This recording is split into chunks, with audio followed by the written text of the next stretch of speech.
Hi. Jay, nandito kami. Nasaan kayo? Naging matagumpay ang naging career ni Paolo Avellino at Kim Chiu lalong-lalo ang taon na ito. Kaliwat kanan nga ang mga events, award at mga endorsement ng dalawa, kaya naman hindi mapagkailan na maging proud sa kanila ang mga taong nasa kanilang paligid, lalong-lalo na ang mga bumuo nito na kasama ni Kim Chiu at Paolo Avellino sa pag-abot ng kanilang mga pangarap.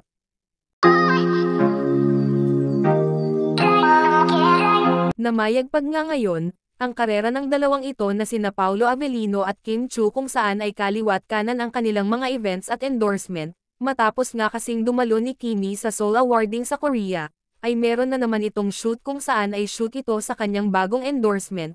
Kung si Kim Chiu ay may award at endorsement ay meron din itong si Paolo Avellino dahil isa ito sa naging endorser sa sikat na motor trade dito sa Pilipinas. At kung award naman ang pag-uusapan ay double ang maging award na matatanggap ng dalawa, kung saan nga ay magsasama soon, sina Pao at Kim sa pagtanggap ng parangal, kung saan ang naging best drama series ang kanilang teleseryeng Linlang at ang adaptation na What's Wrong with Secretary Kim, talaga namang tumatak ang kanilang mga teleseryeng pinagbibidahan, kaya naman sobra-sobra ang pasasalamat ni Kim Chiu at Paolo Avellino lalong-lalo na sa kanilang mga fans na patuloy na sumusuporta sa kanila. Sa Pilipinas man o sa ibang bansa ay talagang inaabangan ang Kim Pao.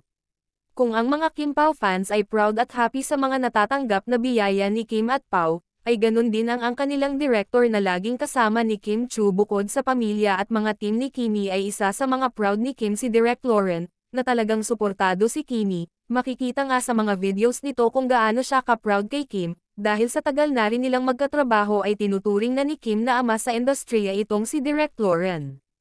Kung si Direk ay proud kay Kimi at supportive, of course hindi magpapahuli dyan itong si Paolo Avellino, kung saan ay pinagsigawan nito, kung gaano siya ka-proud ni Kim, lahat kasi ng social media ay nag-post at comment ito ng congratulations. Congratulate ka na rin ni Paolo. Ano naman, nakakatuwa from Instagram to Twitter, tapos nag-send ko siya ng nanonood siya sa TV nila. Aww. So, yun, thank you naman. Thanks, Kimi. Congrats! Support ka na ba? Oh, thank you!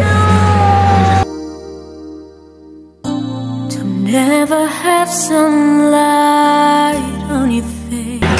Ayan na. Oh my God. Lauren, who's here tonight, thank you for always believing in me. That's your way.